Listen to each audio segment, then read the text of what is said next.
这个比赛呢，我很重要，不光是战胜输球还有力量，那可能成为非常精彩。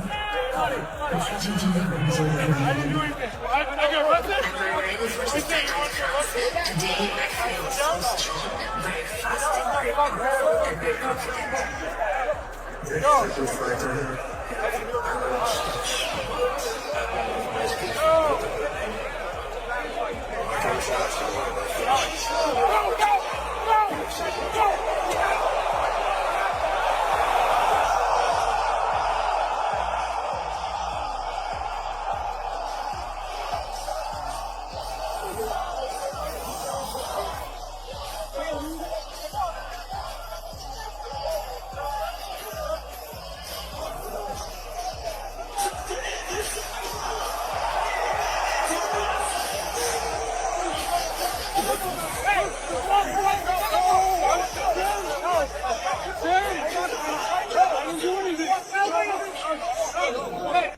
Hey guys, Chang Ko, two turbo, two-time Muay Thai world professional champion, and scary dream of Dillon Danis. Strašný kašmar Dillona Danisa. The night hadn't even reached the main event when absolute chaos suddenly erupted inside the arena. Fans were expecting the usual build-up before the fight, but instead they witnessed a heated brawl that nobody saw coming.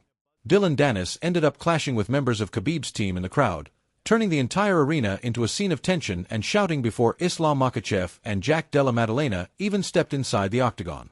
The atmosphere was already electric with anticipation for the main event, but this unexpected explosion in the stands pushed the energy to another level. By the time the fight finally began, the crowd was completely fired up after witnessing that wild confrontation. Later, during the post-fight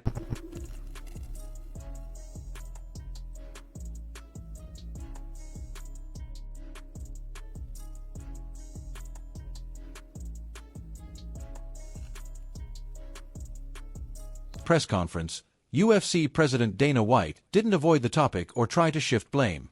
Instead, he openly admitted that he felt responsible for what happened. According to him, security had warned him shortly before the main card started that Dillon Danis had moved into the fighter seating section rather than staying in his assigned area. Security even asked if they should remove Danis immediately.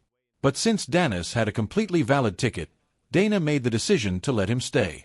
Unfortunately, that call quickly turned into a decision he regretted once the chaotic pre-fight brawl broke out in front of thousands of fans and cameras. This is the fight game. Crazy stuff happens all the time, especially behind the scenes. But I was right there on press row when that crazy brawl broke out with Dillon Danis and the member of Khabib's team and stuff. Can you just tell us how disappointed you were to see that and any insight into the fallout? I blame myself for that, actually. They came back and told me right before I walked out for the main card that Dillon Danis was here and he was moving around sitting in fighter seats and not sitting in his own seat that he had. He had a ticket. And they said, do you want us to throw him out of here? And I said, he has a ticket? And I said, yeah. After the incident, Danis claimed that security had already warned him that many people in the building wanted to confront him. Coincidentally, he and members of Khabib Nurmagomedov's team were sitting only a few rows apart inside the arena. Despite the tension, Dana allowed Danis to remain in that section since his ticket was legitimate. Staff members were even assigned to keep an eye on him and monitor the situation closely. What Dana later admitted he hadn't fully considered was the massive group of passionate supporters of Islam Makhachev seated nearby. With emotions already running high, it only took a small spark for things to explode. When the altercation suddenly broke out, people were jumping over seats while security rushed in to separate everyone. The moment Dana saw the chaos unfold, he immediately realized how serious the situation had become. Following the incident, he made it absolutely clear in a public statement. And they told me, they said, Masvidal said he's going to fuck him up on site. And I said, well, where's Masvidal sitting? He said, well, he's 6 or 7 rows away from Masvidal. I said, well, if the guy has a ticket, let him sit in his seat and let him do what he's doing and keep an eye on him. It never even crossed my mind, as stupid as this could be, that the entire Muslim Brotherhood was here tonight in the first 5 rows for Islam. And as soon as it broke out, I was over on the other side, and I go, fuck. I know exactly what that is. I knew it, and yeah. Dana didn't hold back when speaking about the aftermath. He stated firmly that fans would never see Dillon Danis at another UFC event again. Dana explained that Danis has often claimed the UFC avoids signing him because he causes too much trouble wherever he goes. But according to Dana, what happened at this event only reinforced that reputation and proved exactly why the organization keeps its distance. He confirmed that Danis is now permanently banned from attending any UFC venue. Interestingly, even though security asked Dana whether he wanted Danis arrested and taken into police custody, he chose not to press charges. Dana explained that the fight business is full of emotions and intense rivalries, and he didn't feel criminal charges were necessary. Deep down, he believed the entire situation might have been prevented if he had simply made a different decision earlier that night. As for the other individuals involved in the altercation, Dana said he hadn't heard any confirmed reports of arrests but couldn't rule out potential consequences for others who participated in the fight.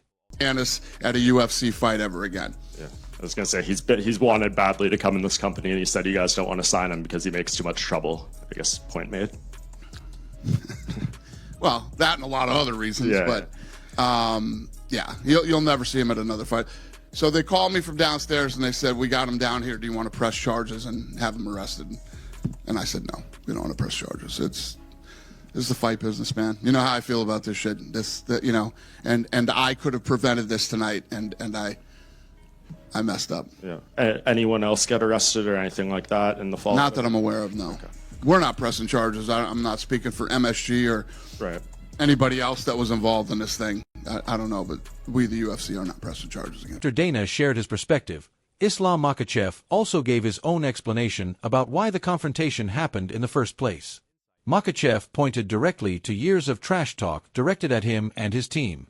According to him, when someone repeatedly disrespects you, your coaches, and your training partners, eventually those words lead to real-world consequences.